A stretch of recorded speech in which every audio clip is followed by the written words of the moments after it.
Hola, ¿qué tal? Les saluda Lola Hernández. Bienvenidos al Espacio de Lola, creado para difundir conocimiento y entendimiento sobre el desarrollo físico, mental y emocional de los niños, adolescentes y también de los adultos. El día de hoy, muy emocionada con esta súper invitada que tengo el día de hoy. Ella es Tamara, y voy a pronunciar su nombre despacito. Chubarovsky, Tamara Chubarovsky. Ella es nacida en Buenos Aires, vive en España. Ella es pedagoga del sistema Waldorf y terapeuta de lenguaje de base antroposófica, que es el arte de la palabra, y de eso vamos a estar hablando el día de hoy. Especializada en crecimiento personal a través de la voz y en el desarrollo sensorimotor y del lenguaje en la infancia. Ella es creadora de la terapia holística de la voz y el lenguaje y es especializada en dificultades de aprendizaje, apoyada con la pedagogía Waldorf, y llevó grupos de teatro de niños y jóvenes con discapacidad intelectual. Atendió a niños con dificultades de lenguaje, de aprendizaje y de desarrollo, y fue cuentacuentos y también maestra fundadora de un jardín de infancia Waldorf. Tamara, bienvenida. Buenas tardes, bienvenida. Muchas gracias por acompañarnos, muy feliz de que estés con nosotros. Y antes de comenzar con la materia, Tamara, te quiero preguntar algo. ¿Hay algo que en tu historia te conectó a ti con este interés en la voz y en el lenguaje? ¿Hay algo por ahí que te lleva? Bueno, realmente, además de yo misma haber sido alumna Waldorf y que como alumna Waldorf siempre estuvo muy presente todo lo que es recitar poesía, teatro, o sea, realmente la pedagogía Waldorf es un mundo lleno de palabras, pero además vengo de un padre actor y que que desarrolló también una técnica de teatro terapéutico a través de la improvisación, y yo también participé de adolescente en los grupos de mi padre.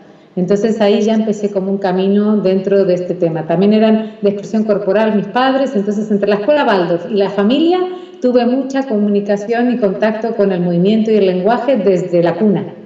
Y desde pequeña, por ejemplo, tu padre te hablaba sobre esta modificación de la voz y esta entonación, ¿todo eso él te lo marcaba o simplemente lo observabas en él? No, más bien es que yo asistía a las clases en donde se daba mucho valor al expresar y a sacar la voz y a hablar, o sea, era mucho más espontánea la línea de mi padre. Lo mío es mucho más estudiado, por así decir, pero sí que eso me conectó con la importancia y el gusto, el disfrute. Yo creo que sobre todo el disfrute por moverse y por comunicar y expresar. Eso sí que se lo debo mucho a mi padre, que era un genio de la improvisación. Él era pura improvisación. ¡Qué padre! Y eso, bueno, me dio muchas tablas también. Creo que heredé ahí también un potencial. ¿Y esa es una habilidad que se desarrolla, Tamara, el improvisar? ¿O crees que es algo que es nato, pero que por vivencias se apaga? Bueno, posiblemente tenga algo de nato, porque los niños uno ve como realmente si uno los deja, el propio juego libre es una continua improvisación, y más bien vemos como la propia educación muchas veces les castra esa libertad de expresar libremente e improvisar, pero luego está claro que de adulto también uno lo puede cultivar, o sea que también forma parte. Pasa que yo hoy día es verdad que tampoco, o sea, yo siento que yo sí que improviso en el sentido de que los cursos y todo, tengo unas líneas básicas, pero luego me dejo llevar por el momento, por el instante, por la gente que ha venido, y de alguna manera improviso. Pero por otro lado es verdad que lo que yo enseño tampoco es improvisación, enseño técnicas muy concretas, muy específicas para el día a día. Tamara, hay algo que leí en tu blog, he leído muchas cosas, sobre todo en estos días, y yo les invito a todos los que nos están escuchando que se den una asomadita a las redes sociales y al blog de Tamara, que lo voy a colocar debajo de esta entrevista. Y hay una cita que saqué de por ahí y dice: cambiando la manera de hablar podemos mejorar física y emocionalmente. Yo me quedé pensando, Tamara, cuando los niños son pequeños o los adolescentes, los adultos continuamente les decimos: no digas eso, no hables así, no me contestes de esa manera. Pero yo me pregunto de dónde traen estas maneras de hablar los chicos y cómo es posible que tratemos de apagar en ellos algo que nosotros estamos generando. Pero después tú aquí dices que cambiando la manera de hablar mejoramos física y emocionalmente. Entonces, explícame un poquito a qué se refiere esto. Bien, son varias cosas. Vamos por partes. Porque, por un lado, es de cara o sea, el efecto que tiene el hablar en mí, por un lado, y luego el efecto que tiene el hablar, mi hablar en el otro, en este caso en los niños. Tanto más pequeños son los niños, tanto más efecto tiene el hablar del entorno. Pero por eso es que yo sobre todo me centro y trato de autoeducar o ayudar a los adultos a que tomen conciencia primero de cambiarse a sí mismos y cambiar su propio hablar, partiendo de la base en que deberíamos cambiar el chip y en vez de estar constantemente atacando a los niños, como tú has dicho, no hables así, no hagas esto, no grites, pegando un chillido, realmente lo que vemos es que cuanto más pequeño es el niño, más caso hace a, por así decir, la vibración que nosotros mismos le irradiamos en el hablar, o sea, más a nivel energético. Hoy día se habla de neurona espejo, o sea, sabemos muchas cosas que cuando yo hablo, activo en el niño lo mismo que se ha activado en mí. Entonces vemos que no tiene sentido ese doble mensaje que constantemente hacemos, que por ejemplo es eso, estate tranquilo, pero el mensaje que está recibiendo el niño es que estoy de los nervios. Entonces el niño lo que recibe es un mensaje totalmente nervioso, o sea, sus neuronas se ponen inmediatamente nerviosas, igual que las mías. De modo que no tiene un sentido y voy solo como a lo cognitivo, como a lo intelectual, a la parte del concepto, que es lo que cuando el niño es pequeño no hace caso al concepto, sino que realmente recibe en todo su conjunto este mensaje que yo le estoy transmitiendo a través del tono, del volumen, de la velocidad, o sea, todo esto le está llegando. Entonces, la técnica de alguna manera o la sugerencia que yo hago es todo un camino que empieza por el adulto, es decir, que si yo quiero transformar al niño, en vez de estar diciéndole lo que tiene que hacer, lo primero que tengo que hacer es yo adquirir en mí lo que quiero que el niño adquiera, yo cambiar en mí lo que quiero que cambie el niño, es decir, si yo quiero que el niño se calme, necesito calmarme yo, si quiero que el niño se centre, me tengo que centrar yo, si quiero que el niño se active, de alguna manera tengo yo que estar activado. Entonces, la manera de yo como adulto hacer también ese camino es que ahora viene justamente a través de la propia voz. Porque es verdad que yo digo, a ver, estaría fantástico si hiciéramos terapia para trabajarnos todos los bloqueos y todas las cosas que tenemos para luego mejorar la relación con los niños. Pero hay veces que no tenemos tiempo, no podemos hacer 5 años de terapia, ya los niños han crecido.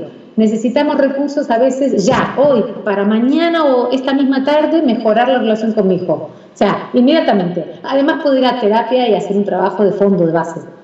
Entonces, ahí es donde yo desarrollé toda una línea en la que he visto que, claro, normalmente cuando nosotros abrimos la boca, por así decir, al hablar, de manera espontánea, junto con nuestra voz, surge de manera totalmente instintiva todos nuestros bloqueos, nuestras emociones, es decir, hay poca conciencia. De repente abrimos la boca y salen, lo que yo digo, los tigres, los sapos, las culebras, ¿sí?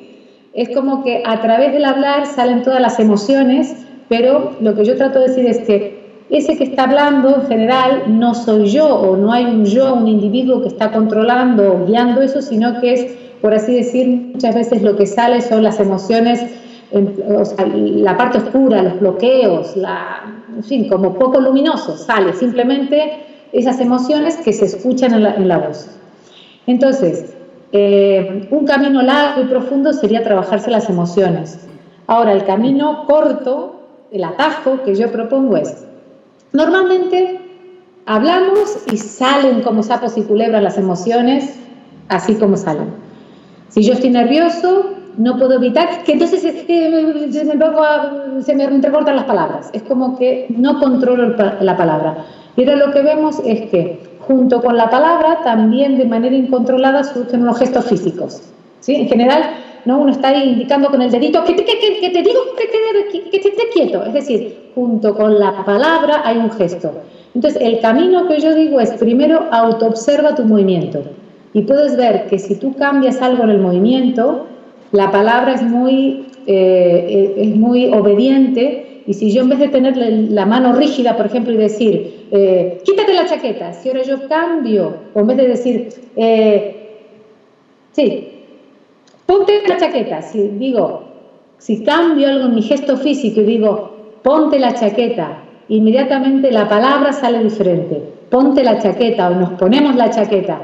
Lo que ayudo es a transformar el enfado, por ejemplo, en entusiasmo, es decir, aprovechar esa energía que hay, pero transformarla en una emoción positiva a través del movimiento. Entonces puede ser, por ejemplo, esto mismo, que yo quiero, o sea, lo que está claro es que yo puedo activar a través de mi movimiento, a través de mi palabra, yo activo el movimiento del niño, eso es una realidad. Mis palabras mueven a los niños. Si yo digo, estate quieto, aunque diga estate quieto, mis palabras en este caso, la energía de mis palabras son nerviosas y lo van a alterar al niño.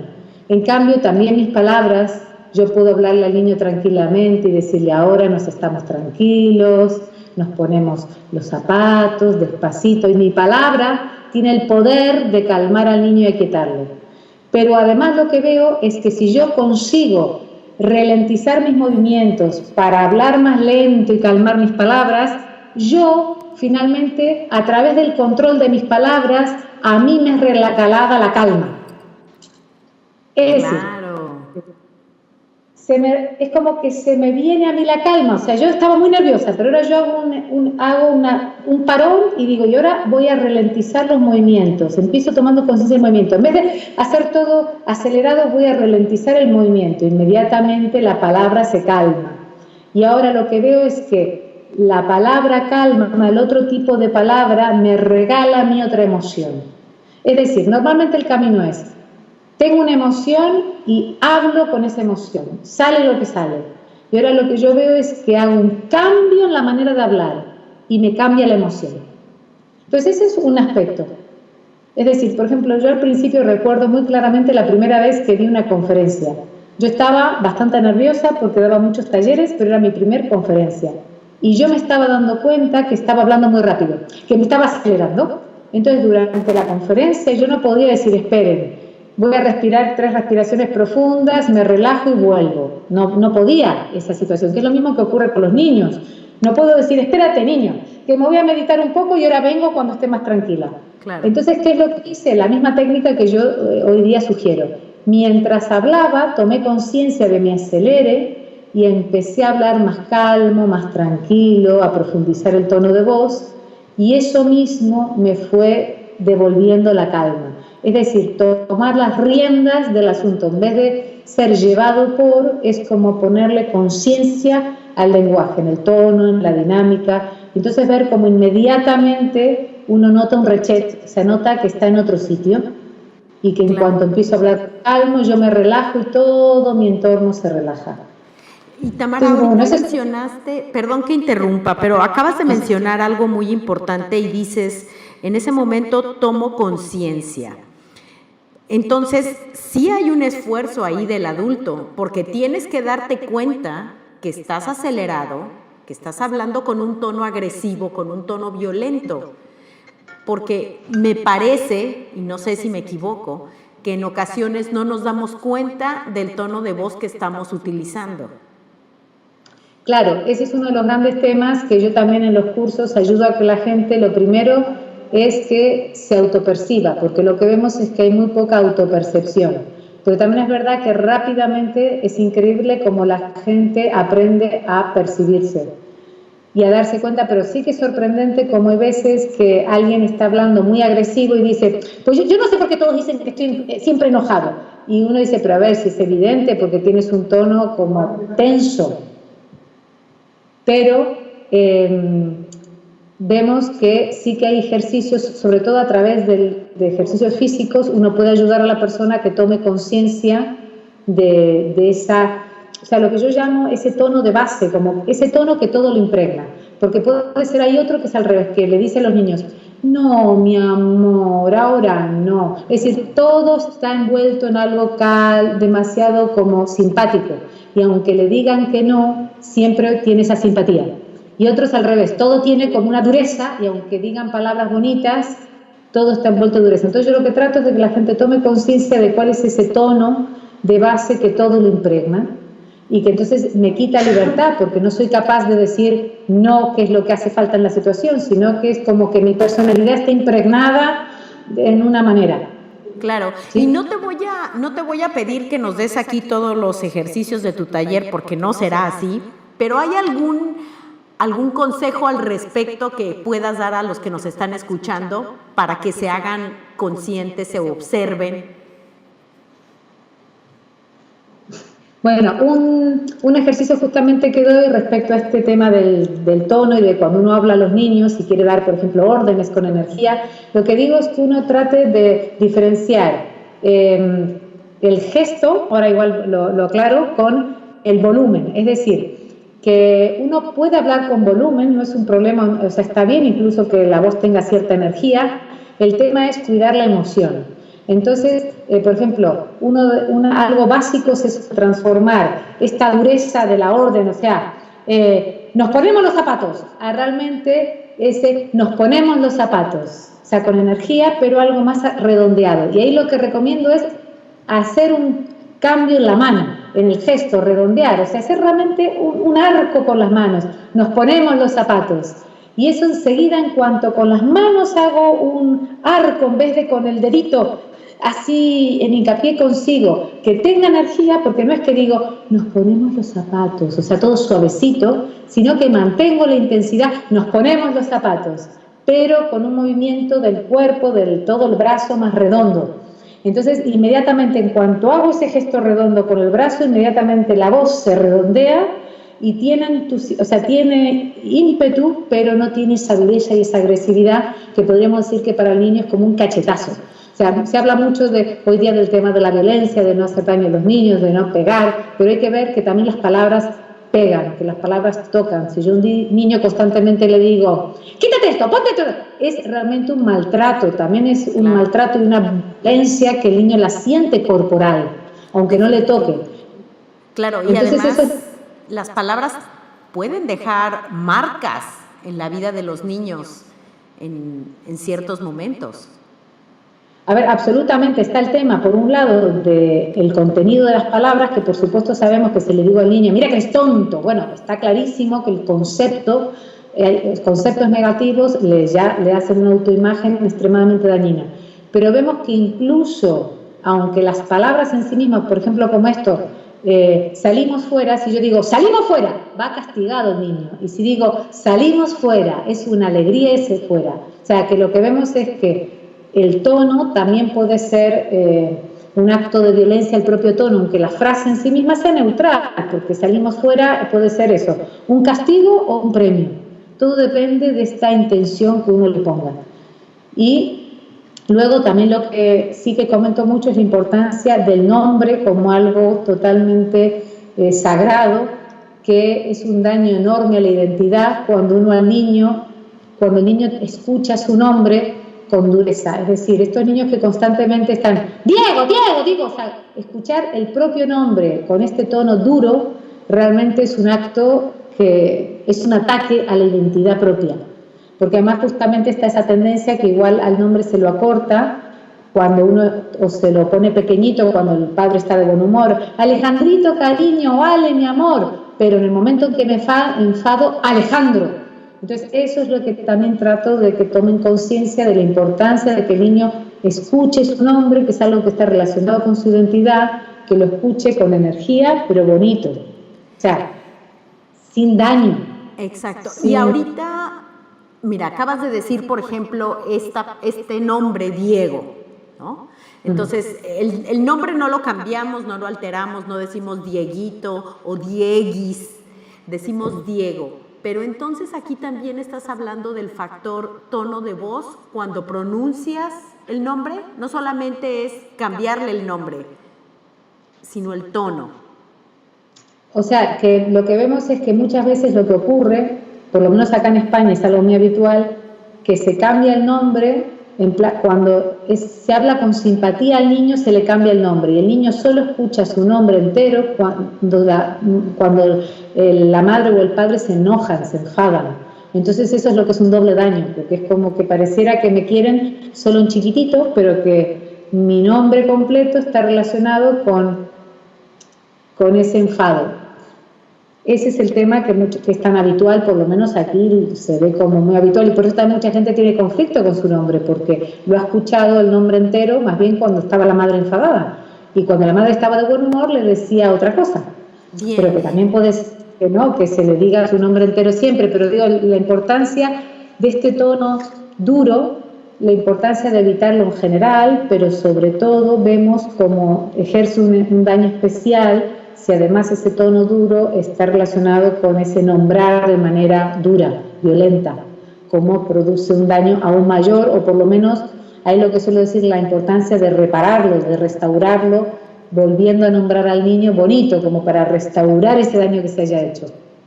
Exactamente, y acabas de hablar algo que me llama la atención, Tamara, sobre todo un par de artículos que leí.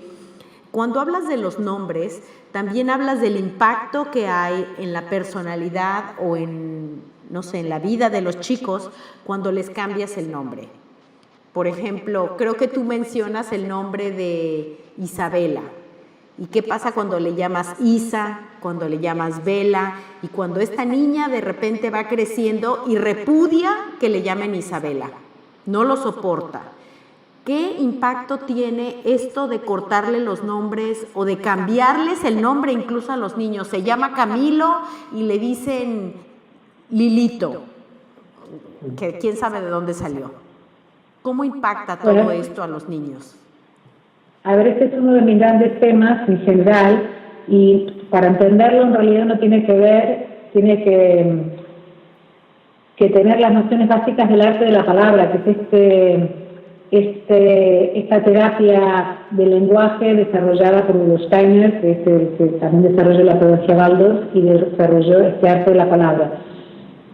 Que a diferencia de cualquier otra terapia del lenguaje, el arte de la palabra está basada toda en lo terapéutico o en las cualidades de los sonidos, es decir, los sonidos como grandes maestros, como el sonido que nos ayudan a colocar correctamente la voz, sonidos que nos ayudan a expresar ciertas emociones, sonidos que nos ayudan a problemas concretos, cualquier problema de dislalia, es como que hay ciertos sonidos que ayudan a solucionar ciertos problemas específicos. Entonces, esa es toda mi base realmente. Mi base es todo este arte de la palabra, este profundo conocimiento de cómo cada sonido es como un gran maestro y tiene unas cualidades. Entonces, a partir de esto, que es por lo que trabajé muchísimos años, de repente, hace más de 10 años, después de unos 10 años de estar con la palabra, por lo tanto llevo más de 20, es que de repente me vino el descubrimiento de que al fin y al cabo nuestro nombre es una suma de sonidos y que es una suma entonces de potenciales de energía. Uno puede ver eso, el nombre como una suma de estos potenciales, de estas energías. Y empecé a observar cómo si la persona estaba alineada con estas energías del nombre, con estos potenciales, o sea, ver cómo realmente el nombre es como una especie de camino potencial de dones posibles, y unos de estos los puede tener desarrollados o pueden estar totalmente dormidos, y cómo esto ayudamos a que estos potenciales se desarrollen nombrando adecuadamente. Entonces, un ejemplo, Isabela. Vemos que la primera parte, Isa, por ejemplo hay una S, y si uno ve Isa y luego Vela, podríamos decir, simplificando, que el nombre tiene una parte Yan, que sería Isa, y una parte Yin, que sería Vela. ¿No? Entonces, por ejemplo, simplemente me viene una Isabel y yo le siento la energía de cómo se mueve, cómo habla, inmediatamente veo si está más en la energía de Isa, o sea, que es muy dura. Justo ahora en un curso tengo una que es una Isa muy, muy tensa, y otras veces me toca una Isabela o una Isabel que más bien es toda redondita, una mujer, por ejemplo, que igual a su hijo no es capaz de decirle no, que diré, no, mi amor, o sea, es todo Vela. Entonces, ¿qué pasa? Si se llama Isabela y yo veo que solamente tiene una energía todo redondito, amoroso, pero le cuesta un poquito de dirección, o es una Isabela que más bien tiene solo una energía de Isa, que es recta, lineal, pero más bien lo que le falta es esa redondez, entonces lo que veo es que llamándose Isabela, su tarea es integrar estas dos partes y conseguir de alguna manera llevar a cabo estas dos partes. Y son esos sonidos la clave para una tal Isabela para llevar a cabo esta tarea, porque si el nombre es diferente, serían otros los sonidos claves para llevar a cabo la tarea. Entonces, lo que está claro es que si a una Isabela solo la llaman, porque ese fue un caso, una tal Isabela, que solo la llamaban Vela, y estaba identificada solamente con esta parte amorosa, pero iba como de buena, pero en el fondo tenía tapas y culebras como todo el mundo, es decir, tenía que integrar esa otra parte, lo que la tenía era oculta, pero lo que vemos es que en el fondo para integrar algo hay que sacarlo a la luz, para poder integrarlo, si no se queda totalmente oprimido. Entonces lo que vemos es que, claro, si un niño, a una niña, por ejemplo, si siempre la llamaras Isa, llamándose Isabela, le va a ser mucho más difícil sacar, por ejemplo, la parte más amorosa, más yin, podríamos decir, más redonda, más blanda, más delicada. Y si la llamáramos Vela, tendría mucha más dificultad en sacar su parte enérgica, de decisión, su parte más llana. Y como nombrando, le damos la posibilidad, mucha más posibilidad a ese ser de que desarrolle sus potenciales. Tamara, este también sería el caso, por ejemplo, en nombres como Francisco, que a los franciscos, por lo menos en México, o en algunos países les dicen Paco o Pancho. Claro, imagínate Francisco. A Francisco, un Francisco como tal, uno ve el propio nombre, que tiene un montón de sonidos. Es pura dinámica, es pura energía, vitalidad, entusiasmo. Otra vez una chispa de entusiasmo. O sea, realmente el nombre está lleno de densidad, de movimiento, de entusiasmo. Eso es todo el potencial. Francisco. Y ahora lo llaman Paco. Totalmente, lo único que le ha quedado es como algo totalmente duro, seco. Es decir, realmente para sacar esa otra parte suya, ese entusiasmo y esa dinámica y esa alegría, pues vamos a tener que tirar de Francisco, porque Paco genera un personaje muy diferente. Entonces eso es lo que yo veo, que yo puedo perfectamente ver una persona cuando me viene que cómo la han nombrado, por ejemplo una Silvia o una Pilar. Una Pilar llega con una vocecita así, hola, ya estoy, y ya sé que la están llamando Pili, la están llamando Pili y se le ha quedado voz de Pili. Y en cambio a Pilar, si la llamaran Pilar, podría conectar con su verdadera voz, que sería mucho más potente. Entonces también vemos que el cambio de nombre es un cambio en el registro de la voz. Y ese cambio en el registro de voz otra vez tiene que ver con lo primero que me has preguntado sobre cómo la voz me cambia energéticamente a mí, me hace un cambio emocional y físico. Y lo que podemos ver aquí, los oyentes también pueden hacer la prueba, es que si yo me pongo a hablar con una voz totalmente, hola, ¿qué tal? ¿Cómo estás? Y me pongo la mano en el pecho, hola, ¿qué tal? Y realmente no me resuena nada, o sea, no hay vibración. Y en cambio, si hablo con un tono más profundo, enseguida noto la vibración en el pecho. Realmente lo que vemos es que si yo hablo totalmente desconectado, con un tono que no es mío, con un tono que es totalmente artificial, con ese tono que a veces hablamos a los niños, ¡hola! ¡Ay, qué tal! Realmente el tema es que yo no vibro con lo que hablo, con lo que digo, y si yo no vibro con lo que digo, tampoco puedo hacer vibrar al otro, no puedo conectar con el otro.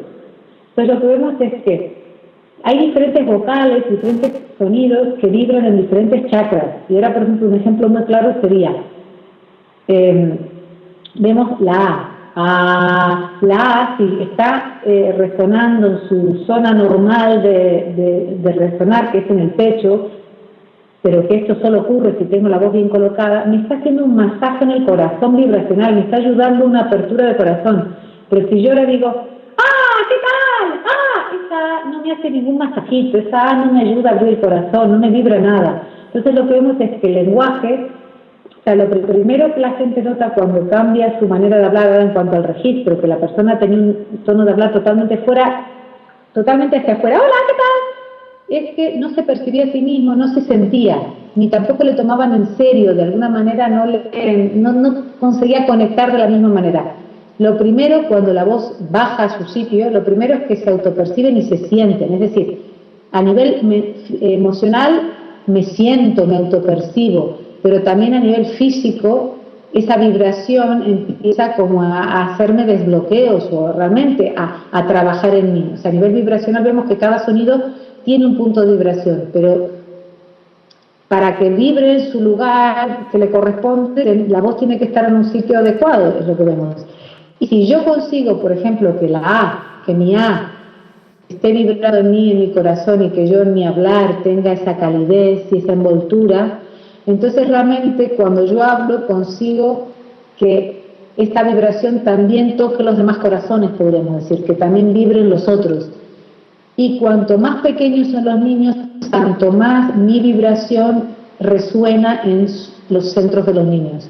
Es decir, todo mi trabajo de la discapacidad, la base está en que si yo quiero abrir, por así decir, hacer vibrar el corazón de un niño autista, si quiero hacerle realmente que se sienta más en su pecho y en su resonar, yo emitiré un sonido que a mí me vibre en el corazón y que a mí me esté movilizando, y yo sé que esa vibración le va a hacer esta empatía orgánica que la llamamos, o sea, que le va a hacer resonar el mismo centro en el niño. Es decir, yo me centro en mí, en yo, por así decir, manejar el lenguaje de tal manera que si yo, por ejemplo, quiero activar los labios del niño porque los labios tienen la boca totalmente abierta, no la cierra, como a veces los Down, que es como que son muy blanditos, no hay control de la lengua, y están como muy hipotónicos. ¿Qué hago? Yo tonifico a través de ciertos sonidos, por ejemplo la P, un pollito pequeñito, hago sonidos donde yo tonifico mis labios. Y a través de esa vibración ayuda a tonificar los sonidos, o sea, los labios del niño. O sea, eso es lo increíble. Como si yo activo ese área en mí, yo siempre digo, ¿quieres que el niño active sus labios? Activa tus labios. ¿Quieres que el niño active su lengua, que controle su lengua? Controla tú tu lengua. Y cómo esa vibración se traspasa al niño. Y lo que yo he conquistado, hay una transferencia. Y esto ocurre en niños pequeños, y en el caso de la discapacidad es un recurso impresionante, y por eso la gente que trabaja con autismo con este recurso de la rima y de los sonidos, me han dicho cómo es yo siempre digo, véanlo como un regalo a los niños, sin exigencia. Ustedes se ponen a disposición del niño, le regalan al niño lo que ustedes han conquistado. Entonces, ya desde ese lugar es mucho más fácil conectar, porque el niño no se ve forzado, no se ve que tiene que hablar, tiene que repetir, sino que yo confío en que si yo coloco bien mi palabra, mi voz, mis sonidos, y si emito los sonidos que sé que el niño necesita, yo los emito y esa vibración le llega al niño y le toca, por así decir. Entonces ya eso es un nivel, claro, más terapéutico, pero que en el fondo, en el hablar coloquial, también ya vemos cómo este mecanismo existe. Y acabas de mencionar algo, Tamara, que lo quiero enfatizar, y qué bueno que lo trajiste a la mesa, es cambiarle los nombres a los niños cuando, por ejemplo, hay una discapacidad, en el caso del autismo. Es como si los adultos en ocasiones nos sentimos tan culpables, o nos sentimos, no sé, vemos a los niños como pobrecitos, que decidimos usar diminutivos con ellos. Paquito, Toñito, Lalito. Y no les estamos haciendo ningún favor, Tamara, ni a un niño neurotípico, ni a uno con un diagnóstico. Claro, este es uno de los temas que por eso digo que ahí es importante tener esta conciencia del tono de voz, más allá del texto. A ver, que un nombre como Raquel, o Rosario, ¿no? Que igual son nombres grandes, o Montserrat, ¿no? Nombres muy españoles grandes. Si yo lo digo de manera antipática, Montserrat, claro que es antipático, y parece que le tengo que llamar Monse para achicarlo y que sea más simpático, pero lo que trato yo de ver es que en realidad todo es la energía que yo le ponga. Y si yo le pongo Montserrat, o sea, realmente con alegría y con energía, vemos que lo que estoy es llenándole de energía a esa persona, o sea, realmente la estoy nutriendo, mientras que si le digo Monse, la estoy como coartando, le estoy quitando energía, le estoy amputando partes, por así decir. Pero tiene que ver con esa sensación que nos da que el nombre entero es antipático, que parece que es como muy grande y como muy duro, pero todo depende de cómo yo lo diga. De hecho, que el nombre Dolores es uno que muchas veces me toca trabajar, la gente lo tiene relacionado con el dolor, pero a nivel puramente sonoro es un nombre bellísimo, Dolores. Es pura redondez, es pura envoltura, y eso es lo que yo trato, que la gente vea el potencial que hay desde lo puramente sensorial y sonoro. Y justamente en el niño con discapacidad, con más razones, como decir que si tiene una discapacidad intelectual, tanto más capacidad sensorial tiene. O sea, lo que vemos es que la discapacidad muchas veces trae consigo también muchos talentos, que para nosotros son cosas invisibles para nosotros, que ellos las pueden percibir incluso más, de manera más intensa. Entonces, en este sentido vemos que sí que yo podría confiar en que tanto más percepción tienen, justamente como un niño pequeño, de esa energía que yo le ponga al nombrar y al sonido. Entonces, de verdad es verlo como un regalo. Si yo quiero ayudar a los niños a fortalecerse, a conectar consigo mismos, nombrarles con todas sus letras y bonito. O sea, no ñoño, no ñoño. Exacto, y eso también lo mencionas en uno de tus artículos en el blog, Tamara, ya más allá del nombre, cuando hablas, por ejemplo, de cómo hablarle a los niños pequeños, porque muchas veces la tendencia de los adultos es que vea a un niño pequeño y le hablamos así: hola mi niño hermoso, ¿cómo estás? Esta vocecita que la modificamos, y básicamente en ese artículo lo que yo entiendo es: habla a los niños como hablas tú. Claro, como que los niños también tienen necesidad de conectar con, o sea, de ver personas de verdad auténticas y no puro teatro. Entonces un poquito es eso, de que es importante que nosotros conectemos con nosotros y hablamos desde algo verdadero, que los niños tienen ansia y deseo de ver personas de verdad auténticas. Entonces ahí es donde doy un poco como tres claves, que a nivel emocional sí que no vale decir, es que yo soy así. No, ahí te lo tienes que trabajar. Tienes que transformar tus emociones y no vale decir, es que yo soy así. Pero el tono de voz sí que ahí hay que buscarlo y encontrarlo. Eso sí que es al revés, es buscar cuál es mi tono. Y yo hablo desde mí, mi tono es profundo. Si yo ahora digo, hola, ¿qué tal? Bueno, seguimos entonces con la entrevista, vemos que estoy como en un personaje, porque esta no soy yo. Es decir, yo necesito de este tono para realmente ser realmente yo. Y aunque esté con un niño pequeño, es como que si quiero hablar desde mí, necesito este tono, ¿sí? Y luego, el otro aspecto es lo de más el hablar claro, la articulación, que me ha atorado. Tranquila, tranquila. Sí, ay. Vamos a dejar que se desatore, Tamara. Vamos a darle unos segunditos para que respire. Ahí está. Que la articulación es algo que uno debería ejercitar, es decir, tratar de hablar bien con todos los sonidos, o sea, no un hablar lavado, hola, ¿qué tal? ¿Cómo estás? O sea, cómo realmente la articulación de nuestro lenguaje tiene un efecto también formativo sobre los niños y sobre nosotros. O sea, vemos que la claridad en la que pronuncio, en la que hablo, y eso es también el efecto positivo de las rimas, vemos que si yo hablo clarito, claro, me da como una claridad y una lucidez mental. Entonces también otra vez lo vemos como recurso en niños pequeños y también en niños con discapacidad, cómo puedo ayudarles a su claridad mental a través del hablar muy claro mío, ¿sí? Es decir, activo neuronas, activo, por así decir, centros del pensamiento. O sea, ahí Rudolf Steiner lo dice como el lenguaje claro, un lenguaje claro me activa un pensamiento claro. Es decir, claridad en el pensar, que uno no tenga un enredo ahí todo difuso. Entonces, vemos que si uno está hablando todo así difuso, como que también las neuronas son difusas. Y en el momento en el que hablo claro, ese hablar claro me regala claridad mental. Es decir, otra vez vemos como un cambio en el hablar me produce un cambio a nivel emocional y mental. En este caso vemos cómo es sobre todo la articulación la que activa este estado mental de mayor lucidez. Hemos visto como si hablo más profundo a nivel emocional, me siento más mi corazón, vibro más, ¿no? Eso es un aspecto, que no es lo mismo, hola, ¿qué tal? ¿Cómo estás? Que puedo hablarlo muy articulado. Hola, ¿qué tal? ¿Cómo estás? Vemos que eso tiene que ver más con algo de la vibración emocional y donde resuena a nivel chakras mi hablar. Y otro aspecto es esto de la articulación, y vemos cómo puedo activar mucho. Eso es un recurso que yo uso también de cara a niños con dificultades de aprendizaje. Como decir, a ver, es que como el lenguaje no esté bien articulado, me puedo olvidar de que estén lúcidos mentalmente. Y la rima bien articulada es un recheck más del estado mental.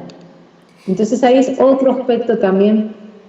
Ahora, Tamara, ¿cómo un adulto que ha estado acostumbrado a hablar con este tono enérgico de frustración o este tono de dolor, de víctima, ¿cómo descubrir cuál es tu voz? ¿Cómo sabes cuál es tu tono de voz verdaderamente? Yo creo que llega un punto en el que ya estás perdido y ya no sabes cuál es tu verdadero tono de voz.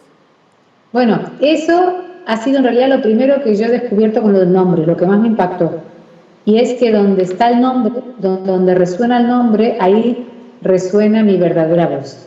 Es decir, yo tengo voz de Tamara. Tamara uno siente que resuena atrás, y si yo hablo en el tono donde resuena Tamara, uno me vive a mí natural. En cambio, por ejemplo, Silvia suena mucho más delante, Silvia. Podría hablar con un tono así y uno la viviría natural a Silvia, la sentiría natural, no la viviría como rara como se me escucha a mí. Entonces eso es lo que vemos, que una Carmen, una María, una Ana, son todos nombres que resuenan atrás y que requieren, o lo natural sería una voz profunda. Pero si a una María la llaman Mari, lo que ocurre es que eso le hace un cambio en el registro de la voz, una desconexión. Y viceversa, si una Silvia, una Liliana, una Silvina, que tendrían voces delicadas, les cambiamos también el nombre, puede ser que ocurra lo contrario, o que la voz se vaya para atrás, y en este caso no es que, más bien lo que ocurre es que hay una disfonía. Es decir, si una Silvina, en vez de hablar delante como le corresponde, se le va la voz para atrás, se le pone difónica. Sí, esto es una difonía. Muchas veces vemos que la persona difónica resulta que igual es una Esther, que Esther debería estar mucho más delante su tono de voz, y por lo que fuera se le ha ido para atrás y se le desconectó. Entonces hay nombres claros, por ejemplo Beatriz. Beatriz tiene que estar delante. Si a Beatriz le llaman Bea le manda la voz para atrás, y entonces es muy normal que una Bea tenga la voz un poco rota, así difónica. O Betty. En cambio, una María, que la llaman Mari, o una Pilar, que la llaman Pili, tiene voz de pito. Entonces, claro, ese es el tema, que lo que vemos es que si oigo bien cómo resuena mi nombre, puedo hacer una reconexión con ese tono mío verdadero natural. Ese es como uno de los recursos, sí, el primer recurso que descubrí con el tema del nombre. Luego lo fui sofisticando y hoy día, bueno, tengo un montón de matices y de cuestiones, pero eso fue mi primer descubrimiento, en realidad fue ese. Entonces digamos que la invitación es ¿qué? La invitación sería a usar tu nombre tal y como es, para ti y para todos los que estén en tu familia. Podríamos decir que si yo uso mi nombre tal como es, exijo que me llamen con mi nombre y a la vez yo nombro a los demás con su nombre, les facilito que tengan su voz verdadera, su voz auténtica. Si tú tienes tu voz auténtica, estás conectado contigo y eres más auténtico. Ese es el tema. Si uno está en una voz diferente a la suya, está en un personaje. Entonces es el drama que tenemos hoy día, que las personas no están conectadas consigo mismas y ya todo es como mentira y mucho bullicio. En cambio lo que vemos es que sería como hacia la humanidad un regalo si todos están más conectados consigo mismo y con su voz verdadera. También yo hablo más desde un lugar más auténtico y me relaciono con el otro desde ese lugar. Y de cara a los niños vemos que es también un regalo. Por un lado yo te reconozco a ti como eres, te nombro para que puedas encontrarte a ti mismo y a la vez te hablo desde lo que yo realmente soy. Y a veces digo a los maestros, si quieren tener una autoridad verdadera, no una autoridad así a golpes, o sea, como decir, una Pili, es bastante más difícil que una Pili tenga autoridad, una Pilar. Es decir, si te llamas con tu nombre verdadero, también te va a ser mucho más fácil como adulto ocupar un espacio de que los niños te respeten. Entonces vemos que para ese respeto mutuo, que no sea a través por así decir, porque sabemos que el que realmente tiene una autoridad interior entonces no necesita estar gritando. Podemos ver ese maestro cuando éramos pequeños que su sola presencia hacía que los niños lo respetaran, entonces era el maestro que ni siquiera pegaba gritos, ¿sí? Porque su sola presencia creaba como, ¿no?, como un respeto. Y entonces vemos que también ayudamos a eso a través de nombrarnos con nuestro nombre, y si no, tenemos que esforzarnos para que nos hagan caso y a través de un montón de trucos inadecuados. Definitivamente. Y voy a salirme 3 segundos del tema, pero es que estoy pensando, Tamara, por ejemplo, en las relaciones de pareja. Muchas veces, sobre todo se da, creo, mucho más en las mujeres, que no soportan que la pareja les llame por su nombre, sino que les diga mi amor, mi vida, mi chiquita, mi cielo. Y cuando les llaman por su nombre, bueno, se armó la guerra mundial. Claro, a ver, por un lado es verdad que tiene que ver también con esa tendencia que pareciera que cuando nos llaman por el nombre nos están regañando, que también a veces tiene que ver con eso que yo digo, el discurso negativo de la madre, el discurso negativo de que parece que igual nos dicen mi amor, pero cuando están enfadados nos llaman por el nombre. Entonces, si eso está relacionado, ya está la cosa torcida. Entonces, por un lado sería que uno consiga nombrarse con el nombre, pero bonito, con respeto, con amor. Entonces, sentir que todos los nombres son bonitos y que uno puede ser muy cariñoso nombrando. Pasa que es verdad que luego está, por ejemplo, en el caso de los padres, mamá es mamá. Yo no diría nunca que un hijo le dijera a su madre por su nombre, sino que ahí lo que vemos es que hay un rol. La mamá es la mamá, y entonces en el propio sonido de mamá está todo lo que necesita una madre para ser buena madre, podríamos decir. Es decir, yo soy más mamá si me dicen mamá. Esa hija es mis hijos son los únicos en el mundo que me pueden llamar mamá. Entonces puede ser también que en la pareja haya una concesión en ese mi amor, que también es algo que en ese contexto mi amor es mi amor, y uno se permite eso. Desde luego, cuando yo veo las parejas que se llaman churri y cosas así, digo, pero por favor, qué espanto, qué horror, ¿no? O sea, entonces es como decir, bueno, o el nombre, o es verdad que la palabra amor en sí misma, todos los sonidos contienen la energía del amor. O sea, eso es verdad. Que realmente la palabra mi amor es puro amor. Entonces en ese sentido uno podría darse esa licencia. Pero ya chiqui, ya eso no le veo sentido, por lo menos no, porque sonoramente no son amorosos ni tampoco le reconozco al otro. Claro. Tamara, yo sé, por todo lo que he leído sobre ti, que tú utilizas mucho la rima como un recurso, la rima y el movimiento como un recurso terapéutico, pues sí, digo yo, terapéutico. ¿Por qué la rima?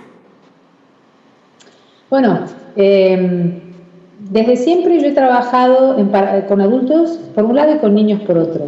Entonces, con los adultos he podido experimentar claramente este poder curativo de los sonidos. Y con los adultos lo trabajo a través de una metodología muy expresiva y dinámica, pero que es para adultos. Realmente no es apta para niños, porque el niño no está en ese camino todavía tan emocional y expresivo y catártico. Entonces, más bien lo que he hecho es que yo he visto que la rima me permitía a mí, mis conocimientos sobre el poder sanador de los sonidos, meterlo en un formato infantil. Es decir, rimas que su composición sonora generan. Por eso hay rimas que activan, rimas que calman, rimas que centran. ¿Por qué? Porque son combinaciones sonoras con diferentes efectos en una fórmula infantil. Y luego, como además también estudié pedagogía terapéutica Waldorf, o sea, de apoyo Waldorf, que es sobre todo para niños con dificultades de aprendizaje, basada en cómo los movimientos, o sea, ciertos movimientos ayudan al desarrollo neurológico de los niños. Entonces, claro, ya he hecho rimas en diferentes líneas, y la rima con movimiento es lo que a mí me permite trabajar de manera muy económica, como digo, porque una rima que dura menos de un minuto, yo le pongo un movimiento que activa la atención, otro movimiento que es para la conexión de ambos hemisferios, el sonido que es especialmente bueno para calmar o para activar. Entonces, la combinación del efecto del sonido y el efecto del movimiento es lo que hace como una fórmula a veces realmente mágica, es decir, que bien utilizadas, cuando uno sabe utilizarlas, es que una rima puede hacer, vamos, maravillas. Siempre gusta y entretiene, pero si uno conoce, que es lo que yo explico en los talleres, el efecto de los diferentes sonidos y el efecto de los diferentes movimientos, uno puede ver para este niño que este es su diagnóstico, esta rima. Y es que es algo divertido, alegre, entretenido, y luego resulta que realmente el efecto es totalmente terapéutico. Y lo que sí es fundamental para mí, estas indicaciones que doy respecto a que la rima es algo que el adulto primero tiene que integrarlo y aprenderlo bien, y luego el adulto lo hace como un regalo al niño, que a través de la imitación lo toma. Y el niño toma de la rima lo que puede tomar y lo que necesita en ese momento. Es decir, no es algo que yo impongo con dureza, sino que también está todo este respeto hacia el niño en la manera en que uso la rima como recurso. En tu canal de YouTube, Tamara, tú tienes muchas rimas, que además colocaré esa liga debajo de esta entrevista. Entonces, esas rimas, ¿quién las puede usar? ¿Para quién están hechas? ¿Quién se beneficia? Todos. O sea, realmente lo que vemos es que cada rima tiene más o menos 10 aspectos curativos, podríamos decir, diferentes. Entonces, siempre divierten y entretienen, por tanto, son inocuas, no hacen daño. En ese sentido, valen para todos. Pasa que con conciencia uno puede ver cómo una rima determinada puede tener un efecto determinado. Por ejemplo, el pollito. Un pollito pequeñito pía, pía y pía. Salta con una patita sola, pica con el pico palomitas. Extremadamente sencilla. Puedo hacerla simplemente como un juego, así, el pollito y se acabó, y ahí se queda. O sea, le sirve, hasta un bebé se lo puedo hacer. Ahora, a nivel movimiento, ayuda a activar, si es el niño pequeñito, la pinza. Pero a la vez el movimiento de la pinza me ayuda a que el niño diga la P. En el momento en el que el niño dice la P, se activan los labios y se tonifican. Tener cerrados los labios y tonificar los labios me cambia el estado de atención. A la vez ayuda a colocar la lengua correctamente. La lengua se coloca en el punto ese del paladar blando, que también a nivel circuito de meridianos me genera un estado de colocación. Es decir, que hay un montón de cosas que están ocurriendo, que da igual que yo lo sepa como padre o no lo sepa, pero si lo sé, entonces puedo decir, que mi niño tiene respiración bucal, el pollito, que mi niño no mastica, el pollito, que mi niño está desatento, el pollito, que mi niño no se la piensa, el pollito. Es decir, sabiendo todo lo que se todo lo que se está activando, es que ya uno puede decir, vale, entonces en vez de hacer un día el pollito, pues ya ves que tu niño necesita hacer pollito, pues todos los días, 3 veces al día. O sea, esa es la diferencia. Y yo también. Eso. Entonces, esa es un poco la diferencia, que siempre va a ser un recurso bonito, alegre, lúdico, pero que si uno sabe el efecto que tiene, pues lo puede ya utilizar con un objetivo. Entonces también se lo hace con una regularidad y una intensidad. Claro. Tamara, y utilizar esas rimas, por ejemplo, yo como adulto, pues ya mi hijo ya es grande, sobre todo el que tiene el diagnóstico de autismo, ya él tiene 21 años, pero sé que es un recurso que le puede llamar la atención, estoy segura, por ese tono repetitivo, rítmico. Sí. ¿Beneficia en algo a esta edad? A ver, en el caso de incluso el adulto con discapacidad, vemos que mientras le guste y lo disfrute, porque a veces tienen alma de niños, entonces mientras lo disfruten siempre les va a sentar bien. Más bien, si yo voy cambiando el tipo de ejercicio y más o menos con niños de 11 años paso de la rima al ejercicio con niños de 10 años, es más bien porque es como decir, hay un ejercicio luego que es similar, que es microscópicos picos pardos pescan pescaditos. Es como decir, que igual a un niño de 10 años le dices un pollito pequeñito y te mira con cara de qué tontería. Pero entonces ya tienes el ejercicio, microscópicos picos pardos pescan pescaditos, que también activa los labios, que también activa la lengua, y es ejercicio. Entonces ya el niño lo ve diferente. Entonces, más bien yo lo que tengo es que voy haciendo una progresión de la rima al ejercicio. Es el mismo principio curativo, pasa que, por así decir, el adulto o el niño ya a partir de cierta edad es como que es más apropiado que uno le dé un ejercicio en vez de una rima, o que ya le dé una poesía o que le dé algo acorde. Pero eso no quiere decir que como adulto no me pueda beneficiar de una rima, como el pollito. Un recurso que utilicé, por ejemplo, aquí en el bachillerato, en la secundaria, high school, como dirían ustedes, fue que hicimos un proyecto de que los adolescentes iban a la guardería y a la residencia de tercera edad a hacer con los viejitos y con los niños pequeñitos las rimas. Realmente lo que vimos es que los adolescentes se beneficiaron enormemente de rimas como el pollito y como otras que a ellos les costaban. Ellos no habrían aceptado jamás hacer la rima para su propio bien, porque les habría parecido infantil. Pero como si lo vendimos, en el sentido de que ellos lo aprendían para hacer una actividad con otros que sí lo necesitaban y que era acorde para ellos, y les expliqué el efecto neurológico, el efecto, o sea, realmente yo los traté como adultos a los adolescentes.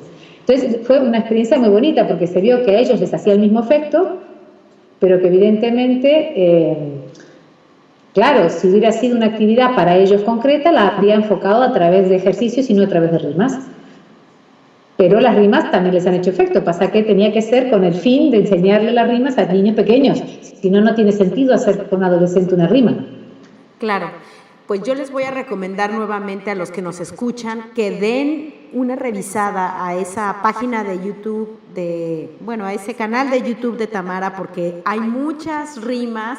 Yo, ya estaba practicando unas ahí enfrente mientras las oía y realmente son pegajosas, divertidas y de verdad que les gustan a los niños. Yo recuerdo trabajando con niños pequeños y les encanta este tipo de actividades. Tamara, tenemos mucho que hablar contigo porque tienes muchos temas que nos podrías compartir. En este momento se nos acaba el tiempo. Te invitaremos nuevamente porque hay mucho que aprender de ti, mucho que aprender todavía. De los modismos, del movimiento, de cuando mandamos a los niños a que se sienten, a que se queden quietos y en fin, miles de cosas. Por ahora te quiero agradecer el habernos acompañado y compartirnos tu experiencia, tu información. Un placer haber conversado contigo, Tamara. Bueno, igualmente también el placer es mío, una alegría haber compartido este espacio. Espero que les sea útil. Y también que sepan que justo en estos días he tenido una grabación de 150 rimas, nuevas y otras antiguas, nuevamente editadas, y a partir de ahora empezaré con más ritmo a subir otra vez a YouTube rimas nuevas, o sea que es un excelente momento para estar al día, atentos al YouTube, porque estaré subiendo muchas novedades. Definitivamente, Tamara, nosotros vamos a publicar aquí la liga para tu canal y ayudaremos a promover todo este material que es de gran ayuda para todos. Muchísimas gracias a todos los que nos escuchan. Esta es Lola Hernández en el espacio de Lola. Nos escuchamos la siguiente semana. Que tengan una hermosa tarde. Hasta luego.